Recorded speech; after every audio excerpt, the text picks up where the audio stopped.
Question number 11 क्या करना है, integrate x upon under root x plus 4। तो यहाँ पर आपको सब्स्टिट्यूट करना होगा x plus 4 is equal to t, तो ये होगा dx is equal to dt and since x plus 4 is equal to t तो therefore x is equal to t minus 4।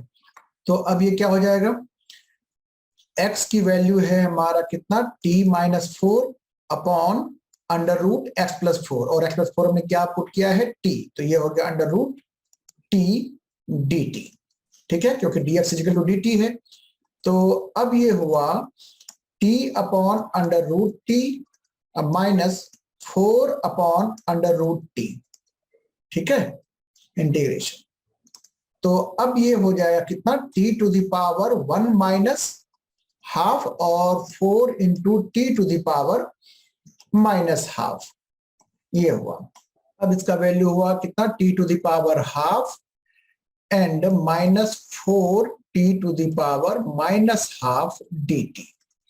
ठीक है, अब कर लो इसको इंटीग्रेट। तो टी की पावर हाफ का इंटीग्रेशन हो जाएगा half plus 1 upon half plus 1 minus 4 t to the power minus half plus 1 upon minus half plus 1 plus c.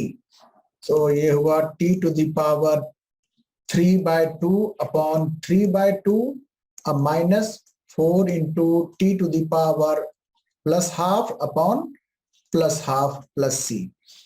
तो ये हुआ 2/3 और t था हमारा कितना, x प्लस 4, तो ये हुआ x plus 4 t to the power 3/2 और ये हो गया 8 t to the power half और t है हमारा x plus 4 to the power half plus c. अब क्या है कि x to the power 4 to the power half को ले लिया हमने कॉमन, तो ये हो गया 2/3 और x प्लस 4 क्योंकि हाफ कॉमन लिया है तो इधर 1 बचेगा और माइनस 8 प्लस सी। अब क्या हुआ, x प्लस 4 की पावर हाफ है, इसको मैं रूट x प्लस 4 लिख सकता हूं और ये हो गया एलसीएम कितना 3, तो ये हुआ 2x प्लस 8 माइनस 24 अब प्लस सी। अब हो गया ये x प्लस 4 और ये हुआ 2x अब माइनस 16/3 प्लस सी।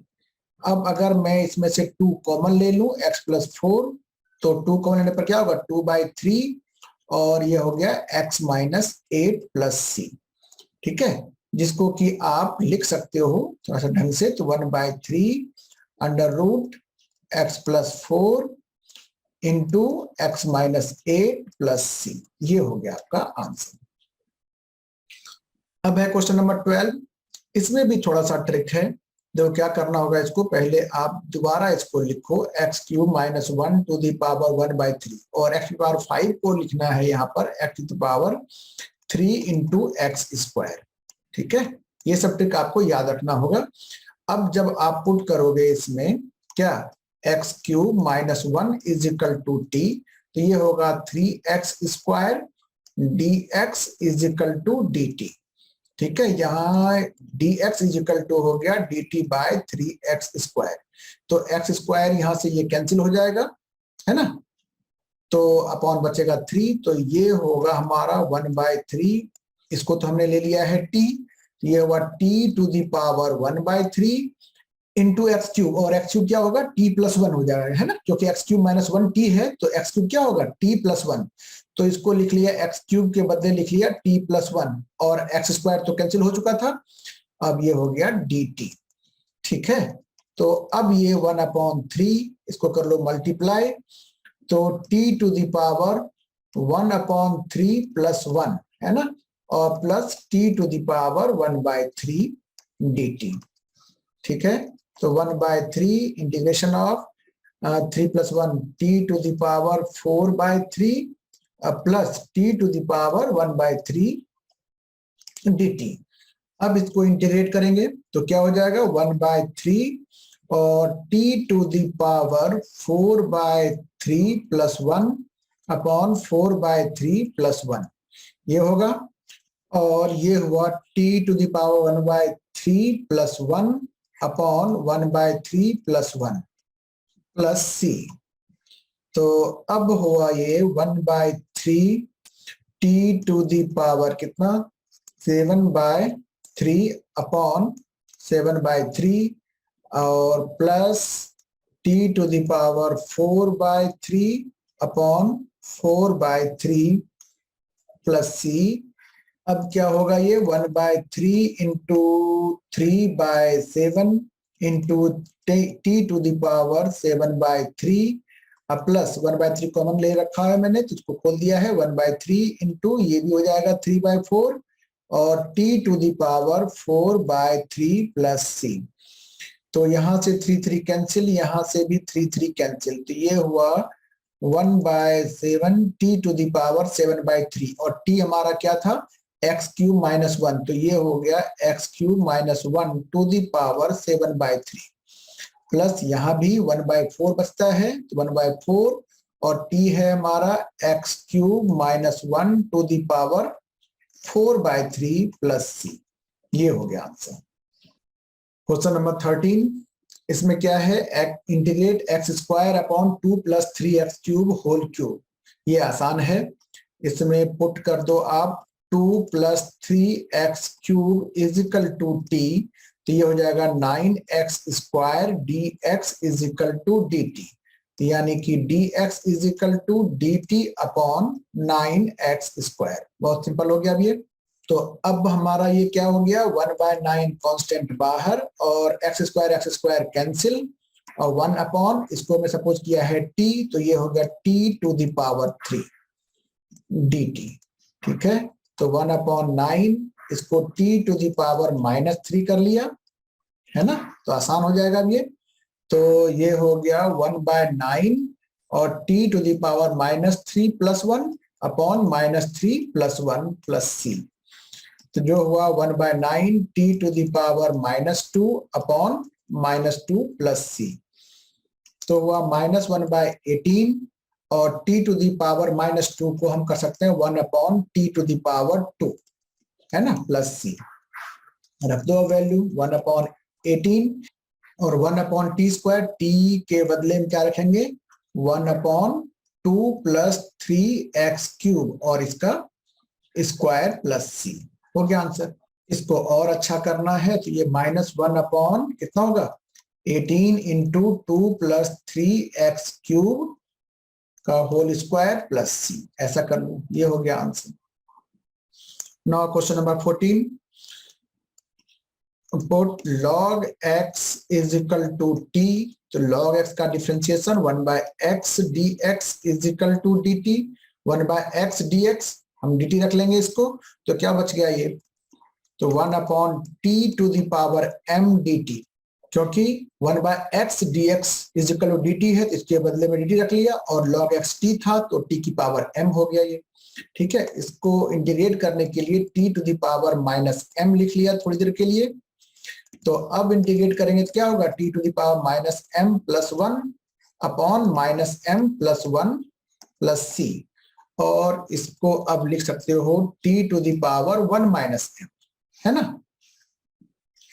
और 1 - m प्लस c, और t की वैल्यू क्या है, t की वैल्यू है log x, तो ये हुआ log x to the power 1 - m upon 1 - m plus c।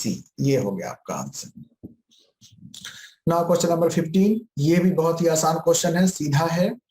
आप इसमें पुट करो 9 - 4x² is equal to t, तो ये हो जाएगा -8x dx is equal to dt। क्या हो जाएगा dx इज इक्वल टू हो गया dt upon -8x, x x cancel, तो बच गया क्या हमारा -1/8 इंटीग्रेशन ऑफ x कैंसिल होने के बाद नीचे बचता है 9 - 4x² जो है t, तो ये हुआ 1/t dt। अब क्या हो गया -1/8 और इंटीग्रेशन ऑफ 1/t क्या होता है ये log t प्लस c, और t की वैल्यू यहाँ पर सब्स्टिट्यूट कर दो वापस, तो t था हमारा 9 - 4x² प्लस सी, ये हो गया आपका आंसर। क्वेश्चन नंबर 16 बहुत ही इजी। क्या करोगे, यहां भी पुट करोगे आप सीधा सीधा 2x plus 3 is equal to t, तो डिफ्रेंशिएशन होगा इसका 2dx is equal to dt, तो dx is equal to dt by 2, सीधे dx को हमने पुट कर देना है dt बाय 2, तो 1/2 कांस्टेंट बाहर आएगा, तो क्या बचा ये e टू द पावर, ये पूरा t था हमारा 2x प्लस 3, तो e to the power t dt हो गया। और आपको पता है कि e टू पावर x का e टू पावर x ही होता है डिफरेंशिएशन, तो इंटीग्रेशन भी e टू पावर x का e टू पावर x होगा, यहाँ e टू पावर t है, तो ये क्या होगा e to power t plus c हो गया 1/2, और e t की वैल्यू जो है रख दो वापस 2x प्लस 3 प्लस c, ये हो गया आपका आंसर। क्वेश्चन नंबर 17 बहुत ही आसान, पुट कर दो क्या, x square is equal to t, तो 2x dx is equal to dt, यानी dx is equal to dt by 2x, x और x कैंसिल हो जाएगा, तो बचेगा 2, तो 1/2, और क्या बचा 1/e to the power t dt। अब इसको करेंगे इंटीग्रेट। इंटीग्रेट करने के लिए एक काम और करना होगा क्या, कि e to the power minus t करना होगा, e to power minus t dt। अब ये होगा 1/2 e to the power minus t upon -1 plus c, क्योंकि माइनस टी का -1 हो जाएगा यहाँ पे, तो ये हो गया -1/t और 1/e to the power t plus c, है ना, माइनस टी था पावर ना, इसको 1 कर लिया हमने, और जो हो गया -1/2 e to the power t, और t है x स्क्वायर, तो ये हुआ x स्क्वायर प्लस सी, ये हो गया आपका आंसर। क्वेश्चन नंबर 18, ये भी एक आसान क्वेश्चन है, पुट करो आप tan inverse x is equal to t. अब क्यों tan इनवर्स x को पुट किया, क्योंकि tan इनवर्स x का डिफरेंशिएशन 1/1 प्लस x स्क्वायर होता है, तो देखो क्या हो गया, ये 1/1 plus x square dx is equal to dt, ठीक है, तो 1/1 प्लस x स्क्वायर dx को डायरेक्ट हम dt लिख देंगे, तो ये हुआ e to the power t dt, ठीक है, सिंपल। तो e टू पावर t का integration e to power t ही होता है, प्लस c हो गया, t को वापस सब्स्टिट्यूट कर दो, e टू द पावर हो गया ये tan inverse x plus c, ये हो गया आपका answer. Now question number 19, integrate e to the power 2x minus 1 upon e to the power 2x plus 1। इसमें एक ट्रिक है, इसको इंटीग्रेट करने से पहले आपको लिखना होगा इसमें e to the power x common, तो ये बचेगा e to the power x minus 1 upon e to the power x, upon नीचे भी e पावर x कॉमन लेना होगा, तो ये होगा e to power x plus 1 upon e to the power x, ठीक है। अब देखो e पावर x कैंसिल होगा, तो क्या बचा यहाँ पर e to the power x minus e to the power minus x, 1 upon था तो ऊपर जाके पावर माइनस हो गया, अपॉन ये भी ऐसा ही होगा e power x plus e to the power minus x, इतना dx हो गया। अब अगर आप पुट करते हो कितना e to the power x plus e to the power minus x is equal to t, तो देखो क्या मिलेगा, e to the power x का डिफरेंशिएशन इतना ही होगा, और e to the power minus x का भी differentiation e to the power minus x होगा, लेकिन -1 इंटू होगा, तो ये होगा प्लस माइनस माइनस, इतना dx is equal to dt। अब देखो आप यहां से क्या हो रहा है, e power x minus e power minus x dx, ये है ना, पूरा ये dt हो जाएगा, और इसको हमने t सपोज कर रखा है, तो ये क्या हो गया 1 अपॉन t dt, ठीक है ना, क्लियर है।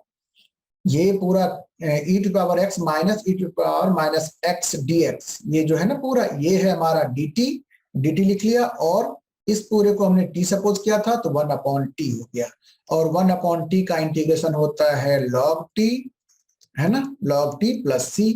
अब t को हम वापस रख लेंगे, कितना t था हमारा, कितना e to the power x plus e to the power minus x plus c, ये हो गया आपका आंसर। क्वेश्चन नंबर 20, इसमें ज्यादा कुछ मेहनत नहीं है, सीधे सीधे आप पुट करो e to the power 2x plus e to the power minus 2x is equal to t. ठीक है, वहां पर ई टू पावर एक्स हमने पहले कॉमन लिया था, यहां लेने की जरूरत नहीं है क्योंकि ऑलरेडी यहाँ पर क्या है, माइनस है।